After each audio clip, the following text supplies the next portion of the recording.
नमस्कार दोस्तों, स्वागत है आप सभी का आपका अपना यूट्यूब चैनल जीटीएम क्लासेस में। दोस्तों आज के इस वीडियो में सामाजिक विज्ञान का 80 काफ़ी महत्वपूर्ण प्रश्न आपके लिए सिलेक्ट करके लाए हैं। और दोस्तों यह 80 महत्वपूर्ण प्रश्न में से बहुत सारा प्रश्न आपके फाइनल बोर्ड परीक्षा में हूबहू दोस्तों आएगा, ठीक है। इसलिए दोस्तों आपका जो 16 फरवरी को एग्ज़ाम होने वाला है उसमें इस 80 प्रश्न में से बहुत सारा प्रश्न आएगा। इसलिए दोस्तों आप लोग इस वीडियो को 1 से लेकर 80 प्रश्न जो भी हम करवाए हैं इसमें पूरा वीडियो शुरू से लेकर अंत तक देखिए। और जो भी प्रश्न आपको याद नहीं है दोस्तों उसे अच्छी तरह से याद कर लीजिए, क्योंकि दोस्तों यही प्रश्न आपके बोर्ड परीक्षा में बहुत सारा प्रश्न आने का चांसेज है इस 80 प्रश्न में से, ठीक है।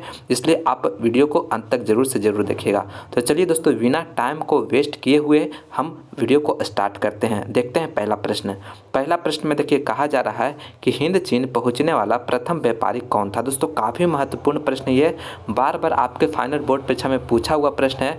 तो दोस्तों हिंद चीन पहुंचने वाला प्रथम व्यापारी जो था वो कौन था, तो दोस्तों वह पुर्तगाली था। कौन था? पुर्तगाली। ऑप्शन नंबर सी इसका बिल्कुल करेक्ट आंसर हो जाएगा। आप लोग अच्छी तरह से इसे याद रखिएगा। चलिए अगला प्रश्न आप देखते हैं। दूसरा नंबर प्रश्न में पूछा जा रहा है कि वार एंड पीस किसकी रचना है। दोस्तों वार एंड पीस जो है किसकी रचना है, यह भी काफ़ी महत्वपूर्ण प्रश्न है दोस्तों आपके बोर्ड परीक्षा के लिए। बोले ना दोस्तों इसमें 80 प्रश्न जो लाए हैं ना, यह चुनिंदा प्रश्न है दोस्तों, एकदम चुन कर लाए हैं, जो कि आने वाला आपका जो बोर्ड परीक्षा है 16 फरवरी को सामाजिक विज्ञान का जो होने वाला प्रश्न है दोस्तों, एग्जाम है दोस्तों 16 फरवरी को, उसमें बहुत सारा प्रश्न एकदम आएगा दोस्तों इससे, ठीक है। इसलिए सभी प्रश्न को 80 का 80 प्रश्न आपको अभी का अभी याद कर लेना है, ठीक है। देखिए पूछा जा रहा है कि वार एंड पीस किसकी रचना है, तो दोस्तों वार एंड पीस जो है टॉल्स्टॉय की रचना है, ठीक है। ऑप्शन नंबर बी इसका बिल्कुल करेक्ट आंसर हो जाएगा, ठीक है। आप लोग अच्छी तरह से इसे याद रखिएगा। चलिए अगला प्रश्न आप देखते हैं। तीसरा नंबर पूछा है कि बिहार में पंचायती राज व्यवस्था का कार्यकाल। दोस्तों बिहार में जो पंचायती राज का व्यवस्था है दोस्तों उसका कार्यकाल जो होता है कितना समय का होता है, तो वह 5 वर्ष का होता है। कितना वर्ष का होता है? 5 वर्ष का। ऑप्शन नंबर ए इसका बिल्कुल करेक्ट आंसर हो जाएगा। चलिए अगला प्रश्न चौथा नंबर पूछा जा रहा है कि बाढ़ के समय निम्नलिखित में से किस स्थान पर जाना चाहिए। यानी किसी भी क्षेत्र में दोस्तों अगर बाढ़ आ जाता है तो वह किस स्थान पर जाना चाहिए, ऊंची भूमि वाले स्थान पर, गांव के बाहर जहां हैं उसी स्थान पर, या खेतों में। तो दोस्तों अगर किसी क्षेत्र में बाढ़ आ जाता है दोस्तों तो वह ऊंची भूमि पर जाएंगे तभी ना हम लोग सुरक्षित हो पाएंगे, ठीक है। इसलिए ए ऑप्शन इसका करेक्ट आंसर हो जाएगा। ऊंची भूमि वाले स्थान पर हमें चले जाना चाहिए। ऑप्शन नंबर ए इसका करेक्ट आंसर हो जाएगा।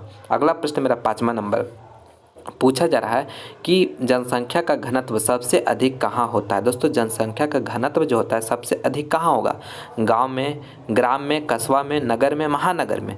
तो दोस्तों महानगर में जो होता है जनसंख्या का घनत्व जो होता है सबसे अधिक होता है। तो ऑप्शन नंबर डी इसका बिल्कुल करेक्ट आंसर हो जाएगा। चलिए अगला प्रश्न देखते हैं। 6ठा नंबर पूछा है कि भारत में योजना आयोग का गठन कब किया गया था। दोस्तों भारत में योजना आयोग का जो गठन किया गया था वह कब किया गया था, तो दोस्तों भारत में योजना आयोग का गठन 15 मार्च 1950 ईस्वी को किया गया था।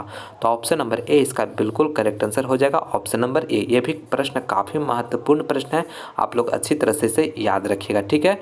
ए ऑप्शन इसका करेक्ट आंसर हो जाएगा। और दोस्तों आपको हम बता रहे हैं कि इस वीडियो में हम 80 काफ़ी महत्वपूर्ण प्रश्न हम सिलेक्ट करके लाए हैं जो कि आपके फाइनल बोर्ड परीक्षा के लिए काफ़ी महत्वपूर्ण है। इसलिए दोस्तों आप लोग 80 का 80 प्रश्न पूरा देखिए और जो प्रश्न याद नहीं है उसे अच्छी तरह से याद कर लीजिए दोस्तों, क्योंकि अभी भी आपके पास समय है।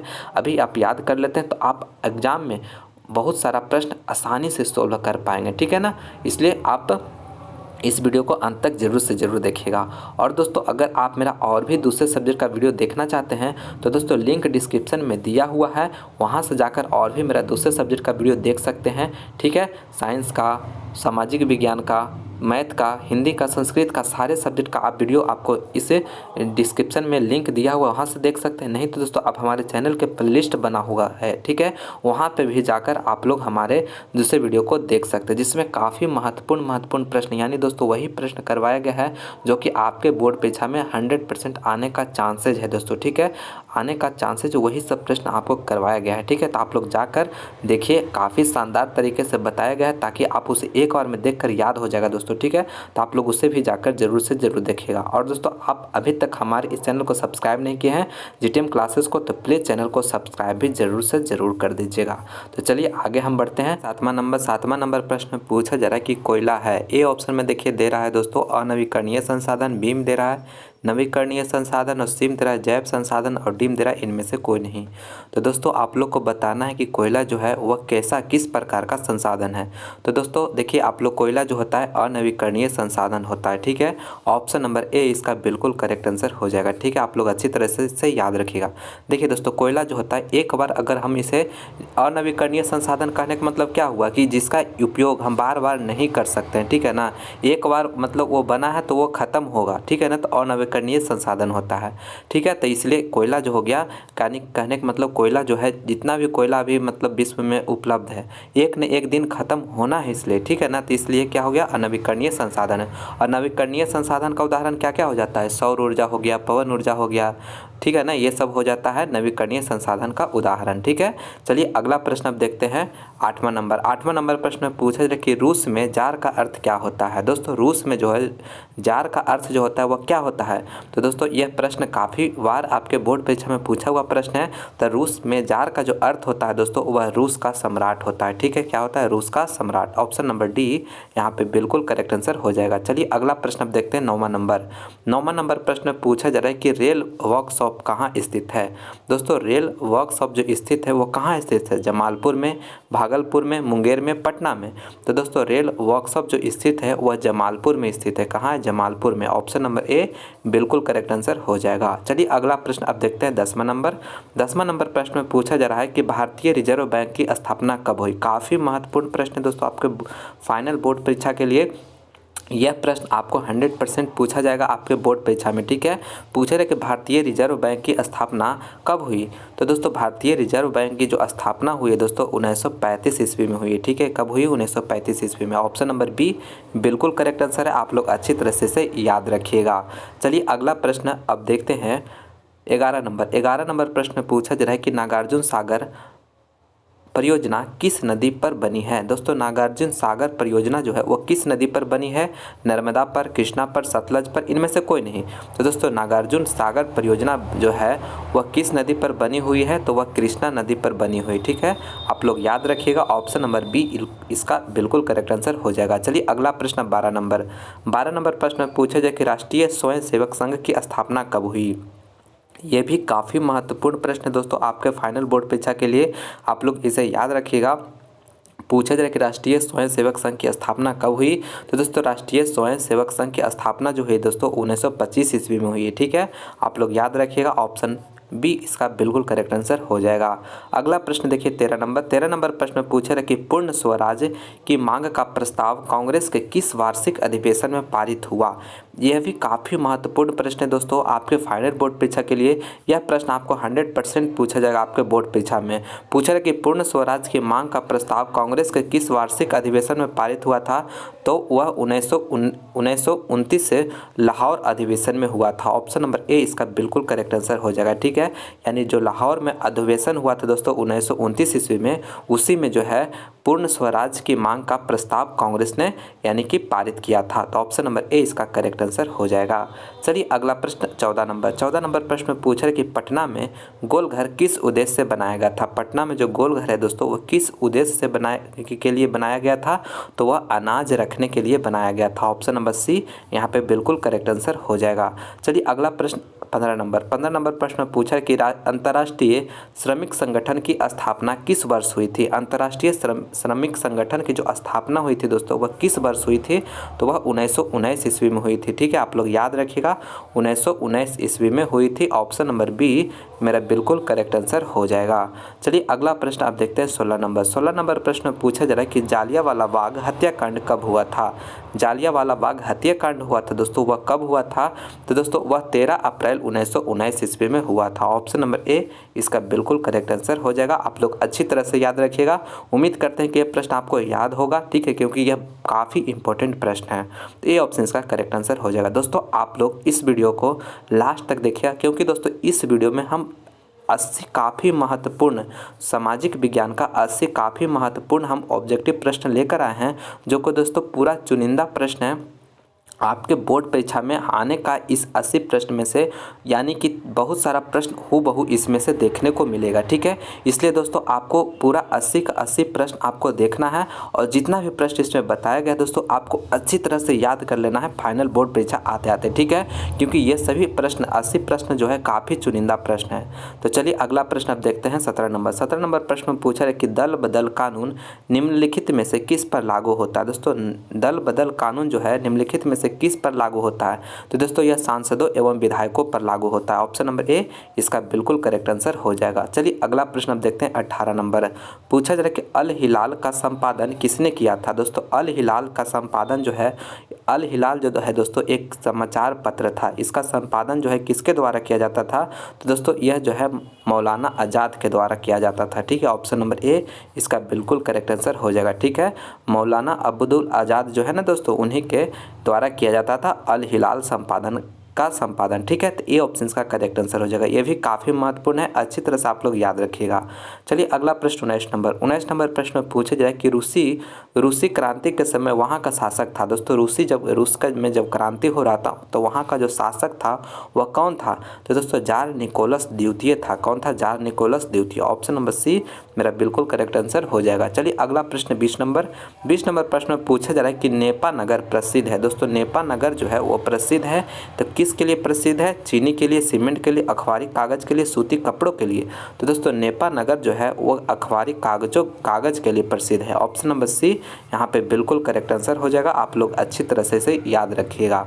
अगला प्रश्न देखिए मेरा 21 नंबर। 21 नंबर प्रश्न में पूछा जा रहा है कि पीतल बनाया जाता है। पीतल जो होता है दोस्तों, पीतल का जो बर्तन बनता है वह किससे यानी कि किस से मिलकर बना होता है, तो दोस्तों वह पीतल जो है तांबा और जस्ता से मिलकर बना होता है। आप लोग याद रखिएगा, ऑप्शन नंबर सी बिल्कुल करेक्ट आंसर हो जाएगा। तांबा और जस्ता से मिलकर बना हुआ होता है, यानी कि कॉपर प्लस जिंक का बना होता है पीतल। ठीक है, आप लोग याद रखिएगा। और दोस्तों तांबा और टीन का जो बना होता है दोस्तों वो क्या बना होता है, तो वह कांसा बना होता है। दोस्तों कांसा जो होता है वह तांबा और टीन का बना होता है, यानी कॉपर और टीन का सिंबल क्या होता है, SN होता है दोस्तों। ठीक है, तो कॉपर और टीन का बना होता है कांसा और पीतल जो होता है कॉपर और जिंक का बना होता है। तो आप लोग दोनों याद रखिएगा, एक प्रश्न पक्का आपके बोर्ड परीक्षा में इससे पूछेगा। चलिए अगला प्रश्न 22 नंबर। 22 नंबर प्रश्न पूछे रहे कि किस फसल का उजला सोना कहा जाता है। उजला सोना किसे कहा जाता है, तो वह कपास को कहा जाता है। किसे कहा जाता है, कपास को। ऑप्शन नंबर बी यहाँ पे बिल्कुल करेक्ट आंसर हो जाएगा। दोस्तों अगर यहाँ पे आपको एक प्रश्न पूछ रहे हैं उसका आंसर आप लोग कमेंट करके बताइएगा। काला सोना जो है दोस्तों किससे कहा जाता है, आप लोग आंसर अगर जानते हैं तो कमेंट करके जवाब दीजिएगा। आपका जवाब का हम बेसब्री से इंतजार करें। काला सोना किसे कहा जाता है। चलिए अगला प्रश्न 23 नंबर। 23 नंबर प्रश्न में पूछा है कि निम्न में से कौन प्राकृतिक आपदा नहीं है। दोस्तों यहाँ पे देखिए नहीं कहा जा रहा है, यानी प्राकृतिक आपदा यानी नहीं है सुनामी, बाढ़, आतंकवाद, भूकंप। तो दोस्तों यहाँ सुनामी हो गया, बाढ़ हो गया, आतंकवाद और भूकंप। तो दोस्तों आतंकवाद जो है यह प्राकृतिक आपदा नहीं है, बाकी सुनामी, बाढ़ और भूकंप ये सभी जो है प्राकृतिक आपदा है, इसलिए ऑप्शन सी यहाँ पे करेक्ट हो जाएगा। अगला प्रश्न देखिए मेरा 24 नंबर। 24 नंबर प्रश्न में पूछा जा रहा है कि भारत में किस राज्य में सौर ऊर्जा के विकास का सर्वाधिक संभावनाएं हैं। दोस्तों भारत में किस राज्य में जो है सौर ऊर्जा यानी सूर्य से प्राप्त हम ज़्यादा ऊर्जा प्राप्त कर सकते हैं, तो वह कौन सा राज्य है। असम है, अरुणाचल प्रदेश है, राजस्थान है, मेघालय है। तो दोस्तों राजस्थान में आप जानते हो कि राजस्थान में जो है मरुस्थल है, ज़्यादा गर्मी पड़ता है। ठीक है ना, तो इसलिए इस राज्य में राजस्थान राज्य में जो है सौर ऊर्जा के विकास का सर्वाधिक संभावनाएं है, इसलिए ऑप्शन सी मेरा बिल्कुल करेक्ट आंसर हो जाएगा। चलिए अगला प्रश्न अब देखते हैं 25 नंबर। 25 नंबर प्रश्न में पूछा है कि बिहार में संपूर्ण क्रांति का नेतृत्व निम्नलिखित में से किसने किया। दोस्तों बिहार में जो संपूर्ण क्रांति का नेतृत्व किए थे वह किसने किए थे, तो दोस्तों जयप्रकाश नारायण किए थे। ऑप्शन नंबर डी मेरा बिल्कुल करेक्ट आंसर हो जाएगा। चलिए अगला प्रश्न अब देखते हैं 26 नंबर। 26 नंबर प्रश्न में पूछा जाए कि आधुनिक युग में अर्थव्यवस्था के क्षेत्र में होने वाली सबसे बड़ी क्रांति कौन सी थी।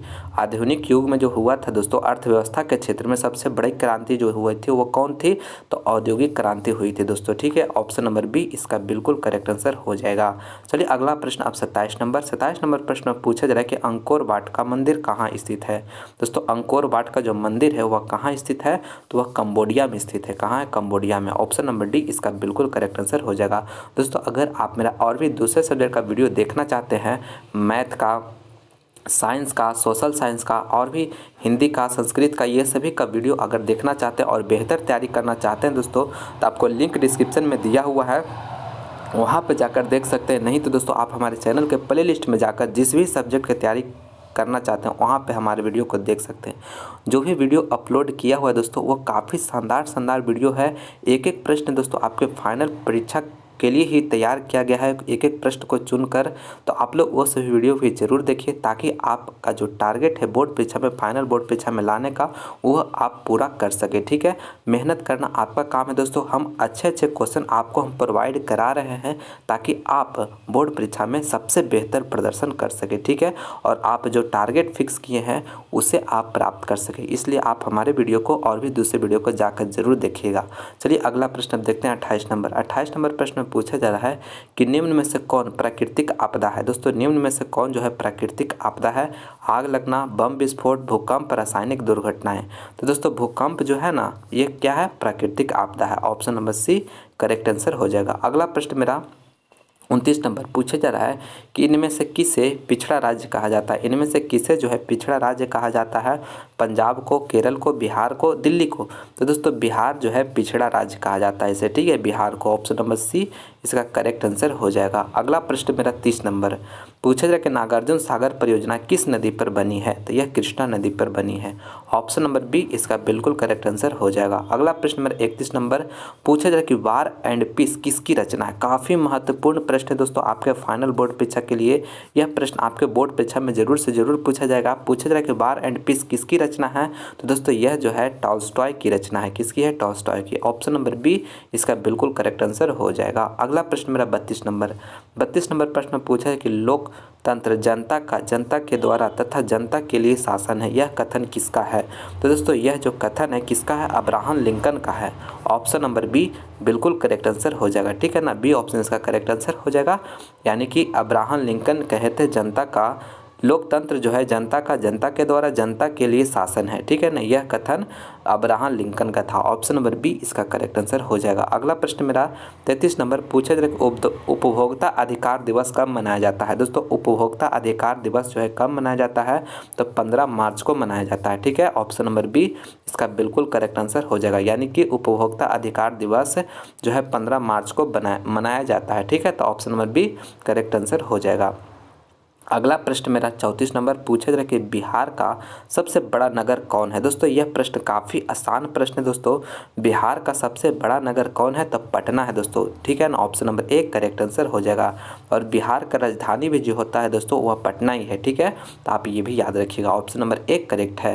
अगला प्रश्न मेरा 35 नंबर पूछा जा रहा है कि संघ सरकार का उदाहरण है। दोस्तों संघ सरकार का जो उदाहरण है वह कौन है? अमेरिका है, चीन है, ब्रिटेन है, इनमें से कोई नहीं।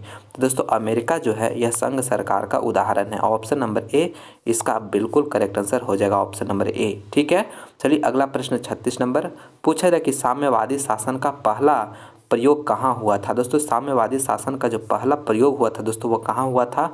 तो वह रूस में हुआ था। ऑप्शन नंबर ए इसका करेक्ट आंसर हो जाएगा। चलिए अगला प्रश्न अब देखते हैं 37 नंबर पूछा है कि इनमें से किसे पिछड़ा राज्य कहा जाता है? तो दोस्तों बिहार को कहा जाता है। Option number C correct answer है। अगला प्रश्न मेरा 38 नंबर पूछा जा रहा है कि यूरेनियम का प्रमुख उत्पादक स्थल है। दोस्तों काफ़ी महत्वपूर्ण प्रश्न है दोस्तों आपके फाइनल बोर्ड परीक्षा के लिए। कहा जाए कि यूरेनियम का जो प्रमुख उत्पादक स्थल है वो कहाँ है? तो दोस्तों जादूगोड़ा है। कहाँ? जादूगोड़ा। ऑप्शन नंबर डी इसका बिल्कुल करेक्ट आंसर हो जाएगा, जादूगोड़ा। अगला प्रश्न मेरा 39 नंबर पूछा है कि संघ राज्य की विशेषता नहीं है। दोस्तों संघ राज्य की विशेषता जो है कौन नहीं है?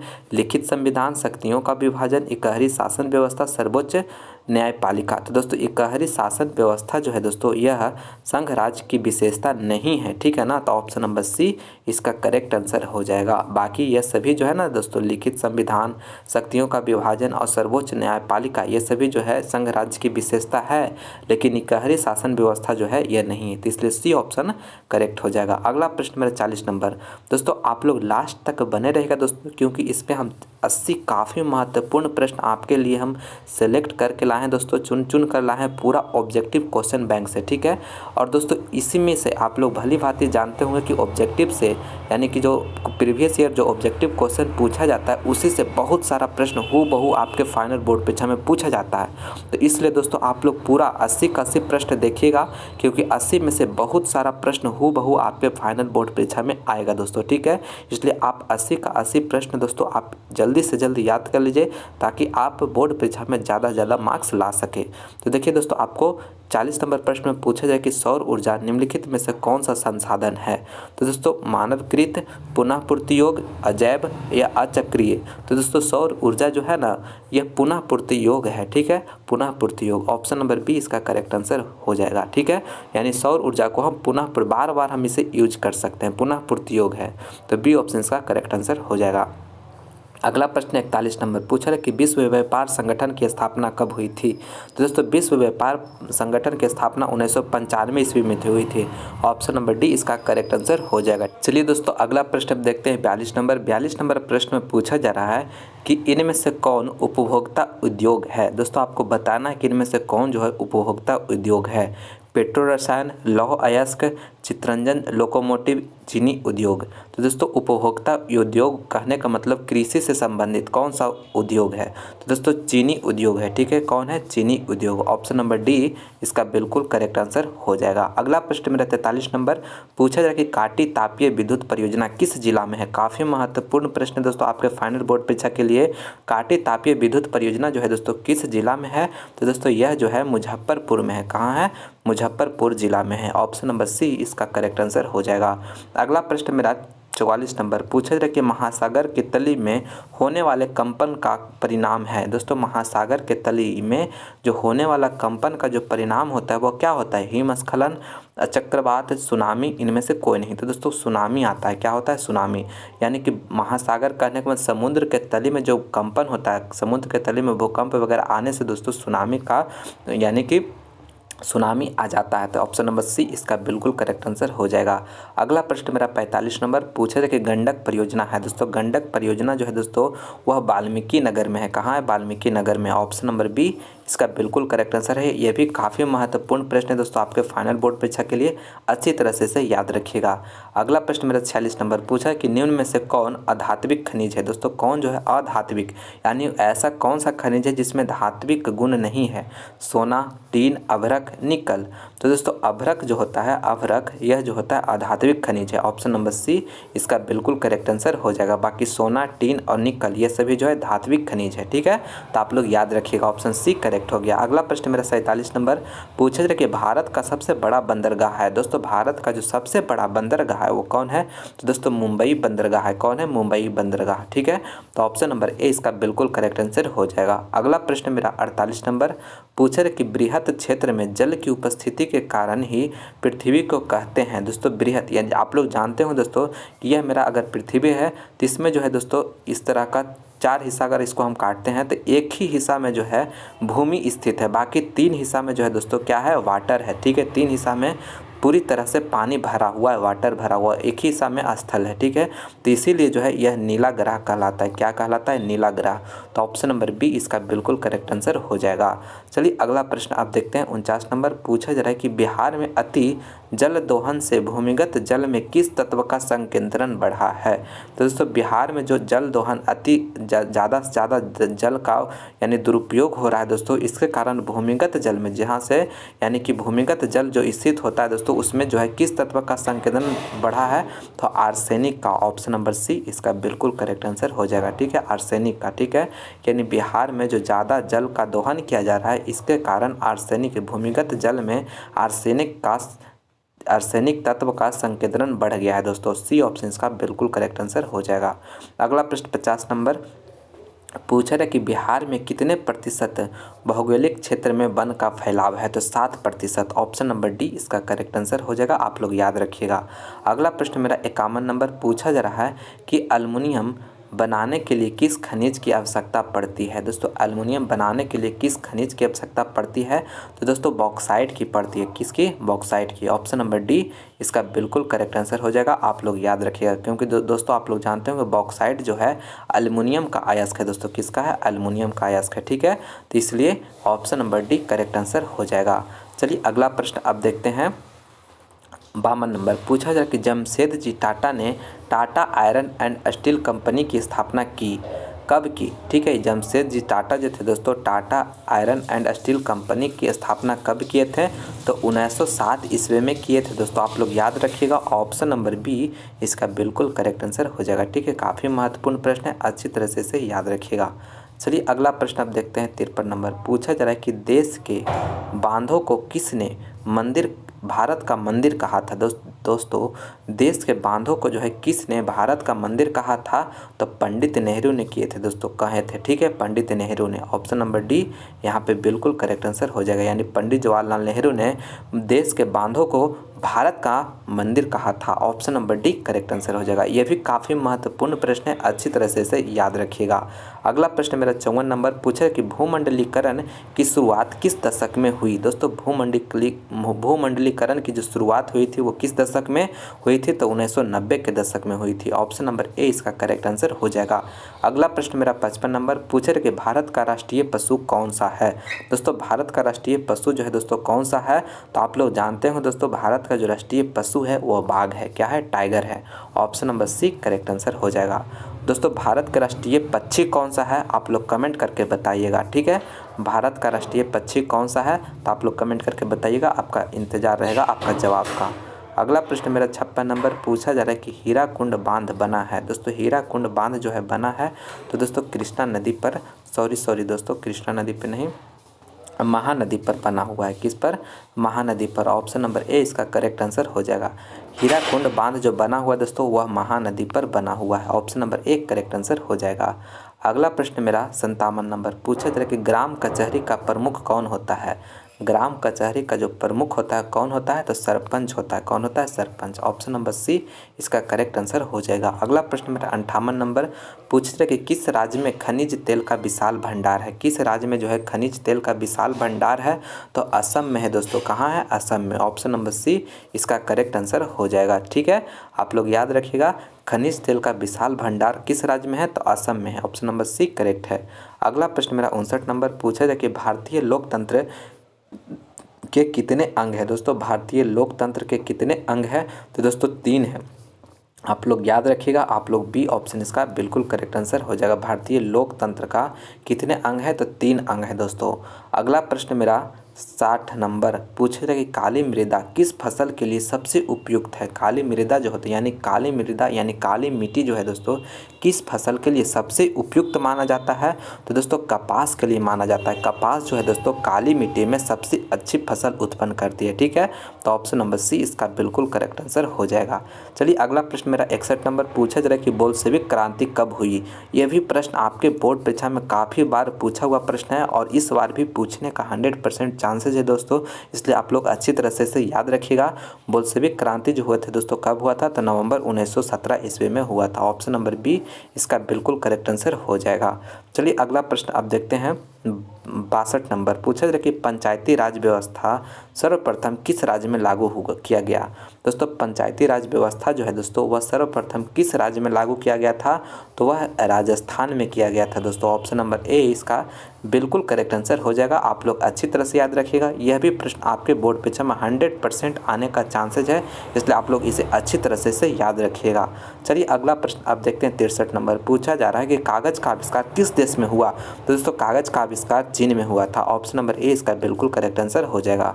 चलिए अगला प्रश्न 64 नंबर पूछा जाए कि हिंद स्वराज पुस्तक किसने लिखी? हिंद स्वराज पुस्तक जो है दोस्तों किसने लिखी थी? तो दोस्तों महात्मा गांधी लिखे थे। ऑप्शन नंबर सी इसका बिल्कुल करेक्ट आंसर हो जाएगा। आप लोग याद रखिएगा, ये भी काफ़ी महत्वपूर्ण प्रश्न है दोस्तों फाइनल बोर्ड परीक्षा के लिए। हिंद स्वराज पुस्तक जो है महात्मा गांधी जी ने लिखे थे, तो सी ऑप्शन करेक्ट है। अगला प्रश्न मेरा 65 नंबर पूछा जाए कि भारत के लिए पहला फैक्ट्री एक्ट कब पारित हुआ? दोस्तों भारत के लिए पहला फैक्ट्री एक्ट जो है दोस्तों 1881 ईस्वी में पारित हुआ था। ऑप्शन नंबर सी इसका बिल्कुल करेक्ट आंसर हो जाएगा। अगला प्रश्न मेरा 66 नंबर पूछा जा रहा है कि निम्न में से कौन भूकंप का सर्वाधिक खतरनाक जोन है। भूकंप का सर्वाधिक खतरनाक जोन जो है दोस्तों कौन सा है, जोन 2, जोन 3, जोन 4 या जोन 5। तो दोस्तों जोन 5 जो है दोस्तों भूकंप का सर्वाधिक खतरनाक जोन है। तो ऑप्शन नंबर डी इसका बिल्कुल करेक्ट आंसर हो जाएगा। अगला प्रश्न मेरा 67 नंबर पूछा जाए कि यूरेनियम का प्रमुख उत्पादक स्थल है। दोस्तों यूरेनियम का जो प्रमुख उत्पादक स्थल जो है दोस्तों वो कौन है, तो वह जादूगोड़ा है। दोस्तों कौन है, जादूगोड़ा, जो झारखंड में स्थित है। तो option number D correct answer हो जाएगा। अगला प्रश्न मेरा 68 नंबर पूछा है कि मरुस्थलीय मृदा किस राज्य में पाया जाता है।